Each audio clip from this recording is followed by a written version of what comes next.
दोस्तों आज की इस वीडियो में हम टाइटैनिक के बाद सबसे ज्यादा लोगों का भरोसा हासिल करने वाली एमवी एक्सप्लोरर शिप के बारे में बात करेंगे, जिसे खास तौर पर बर्फ पर चलने के लिए बनाया गया था। इस वीडियो में हम एमवी एक्सप्लोरर के कामयाब 3 सफर और इसके डूबने की वजह पर बात करेंगे। दोस्तों 1960s में समुद्र के रास्ते एंटार्क्टिका का सफर करना नामुमकिन था, क्योंकि समुद्र बर्फ से भरा होता था और किसी शिप का इस तरफ जाना मौत को आवाज देना था। लेकिन एक स्वीडिश बिजनेसमैन एरिक लिंडब्लैंड ने इस मसले का हल निकालते हुए एक ऐसा शिप बनाने का फैसला किया जो एंटार्क्टिका का मुश्किल तरीन सफर बआसानी तय कर सके। एरिक लिंडब्लैंड ने एक ऐसी शिप तैयार की जिसकी लंबाई 240 फुट और वजन 2300 टन था। इस शिप का नाम लिंडब्लैंड एक्सप्लोरर रखा गया। एमवी एक्सप्लोरर का मुकाबला टाइटैनिक या ओलंपिक शिप से किया जाए तो ये इससे छोटी तो जरूर थी, लेकिन मजबूती में इसका कोई मुकाबला नहीं। इस शिप का मकसद पैसेंजर को एंटार्क्टिका के बर्फीले पानी की सैर करवाना था। आमतौर पर शिप्स को अगर बर्फीले पानी में जाना हो तो इसके आगे आइस ब्रेकर लगाया जाता है, लेकिन इस शिप को बर्फ पर चलने के लिए आइस ब्रेकर की जरूरत नहीं थी। इस शिप को इस तरह तैयार किया गया था कि शिप के वजन से ही बर्फ टूट जाती थी। इस शिप में 100 से ज्यादा पैसेंजर्स और 55 क्रू मेंबर्स के लिए स्पेस थी। इस शिप में पैसेंजर्स के लिए तमाम लग्जरी फैसिलिटीज मौजूद थी। लॉन्च होते ही ये शिप पूरी दुनिया में मशहूर होगी और लोग इस पर सवार होकर एंटार्क्टिका जाने की ख्वाहिश करने लगे। वक्त के साथ साथ इस शिप के मालिक भी बदलते रहे और आखिरी बार इस शिप को Toronto based travel company gap adventure ने 2004 में खरीद लिया। गैप एडवेंचर कंपनी ने इसका नाम एमवी एक्सप्लोरर रख दिया। 2007 तक दुनिया के 250 कामयाब तरीन सफर कर चुकी थी, लेकिन 2007 में ये शिप एक ऐसे सफर पर रवाना हुई जहां से कभी लौट कर वापस नहीं आई। 11 नवंबर 2007 को 100 पैसेंजर और 54 क्रू मेंबर्स एंटार्क्टिका के हसीन सफर के लिए एमवी एक्सप्लोरर में रवाना हुए। अभी तक सब नॉर्मल चल रहा था, इनको इल्म नहीं था कि यह हसीन सफर इनको किन मुश्किलात में डालने वाला है। एमवी एक्सप्लोरर के कैप्टन बेंट वाइमैन 49 साल के थे। इनके पास बर्फीले रास्ते पर शिप चलाने का कई साल तजर्बा था, जिस वजह से पैसेंजर बड़े इत्मीनान में थे। लेकिन एंटार्क्टिका के शिप कैप्टन चाहे जितने ही एक्सपीरियंस क्यों ना हो, वहां की बदलती हुई कंडीशन की वजह से इनको बहुत सी मुश्किलात का सामना करना पड़ता है। इस सफर के शुरू में कैप्टन ने एक हैरानकुन फैसला किया। वो शिप को अपने प्लान रूट से हटकर एक ऐसे रास्ते से लेकर जाना चाहते थे जहां इनके मुताबिक बर्फ कम होगी।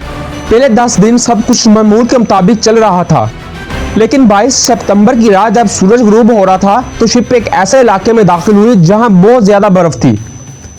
कैप्टन ने ऐलान किया कि हम बर्फ वाले इलाके से गुजर रहे हैं, बर्फ के टकराने से शोर पैदा होगा तो आपने परेशान नहीं होना। अंधेरे की वजह से कैप्टन ने शिप की रफ्तार को कम करके सिर्फ 10 किलोमीटर पर आवर की स्पीड पर सेट कर दिया था। एमवी एक्सप्लोरर पतली बर्फ वाली लेयर से निकलकर मोटी बर्फ की तरफ बढ़ रही थी, लेकिन कैप्टन को इस बात का अंदाजा नहीं हुआ क्योंकि रात काफी हो चुकी थी और ज्यादा कुछ दिखाई नहीं दे रहा था। आधी रात को शिप एक बर्फ के बड़े गोले से टकरा कर रुक गई। कैप्टन के ऐलान की वजह से पैसेंजर्स ने इसे नॉर्मल समझा और आराम से सोए रहे। कुछ देर में कैप्टन शिप को दोबारा चलाने में कामयाब हो गए और शिप समुद्र में बर्फ को काटते हुए आगे बढ़ने लगी। लेकिन कैप्टन और दूसरे लोगों को इस बात का इल्म नहीं था कि शिप के निचले हिस्से में सुराख हो चुका है, जिससे पानी शिप के अंदर आना शुरू हो गया है। जैसा कि पैसेंजर कैबिन शिप के निचले हिस्से में था तो कैबिन में पानी बनना शुरू हो गया। पैसेंजर पानी देखकर डर गए और अपनी जान बचाने के लिए इधर उधर भागने लगे। जब तक कैप्टन को इस बात का इल्म हुआ तो कई कैबिन में पानी भर चुका था। पहले तो उन्होंने अंदाजा लगाया कि कोई छोटा डैमेज हुआ है जिस पर काबू पाया जा सकता है, लेकिन पानी का प्रेशर बढ़ता गया और कैप्टन भी बेबस हो गया। कैप्टन ने शिप को जल्द ही खाली करने का हुक्म दे दिया और लाइफ बोट्स को निकालने का हुक्म दिया। बहुत ज्यादा पानी जमा होने की वजह से शिप एक तरफ झुक गई। शिप अपनी मंजिल से अभी 50 किलोमीटर दूर थी। क्रू मेंबर्स शिप को खाली करने में मसरूफ हो गए और पैसेंजर्स को लाइफ बोट पर शिफ्ट करना शुरू हो गए।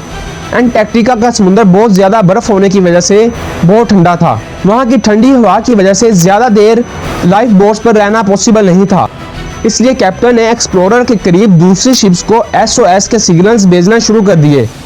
ये सिग्नल्स 2 शिप्स को भेजे गए जो एक्सप्लोरर से काफी दूर थी और इनका इतना जल्दी यहाँ पहुंचना नामुमकिन था। दूसरी तरफ पानी शिप के सेपरेटर रूम में जमा होना शुरू हो गया।